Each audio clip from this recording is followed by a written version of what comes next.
ఒక చిన్న గ్రామం రామాపురం. అక్కడ పచ్చని పొలాలు, పసిపిల్లల నవ్వులతో నిండిన ఓ అంగన్వాడీ కేంద్రం ఉంది. ఆ కేంద్రానికి ఇన్నేళ్లుగా సేవ చేస్తూ వస్తున్నది లక్ష్మీ అక్క. లక్ష్మీ అక్క గుండె మాత్రం బంగారం. పిల్లలు చదవాలి, ఆడుకోవాలి, ఆరోగ్యంగా ఉండాలి అన్నదే ఆమె జీవన లక్ష్యం. ప్రతిరోజూ తెల్లవారు జామున లేచి గుడిసెల గుండా తిరుగుతూ పిల్లలను, తల్లులను పిలుస్తుంది. జయక్కా, నీ కుమార్తె సరస్వతి ఎప్పటికి వస్తుంది బిడ్డా? మేము కొత్త కథలు చెప్తున్నాం గదా.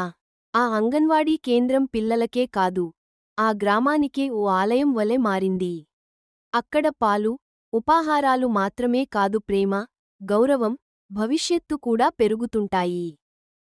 ఒకసారి ఓ ప్రభుత్వం పెద్దారి పర్యటన సమయంలో గ్రామాన్ని సందర్శించాడు. లక్ష్మీ అక్కతో మాట్లాడి ఆశ్చర్యపోయాడు.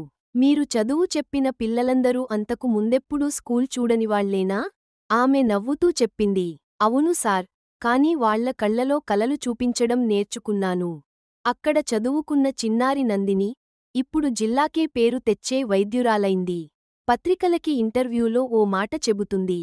నా తొలి బడి బొమ్మల బడి, నా లక్ష్మీ టీచర్ గారి ఆశీర్వాదం వల్లే నేను ఇవాళ నన్ను నేను గుర్తించగలిగాను.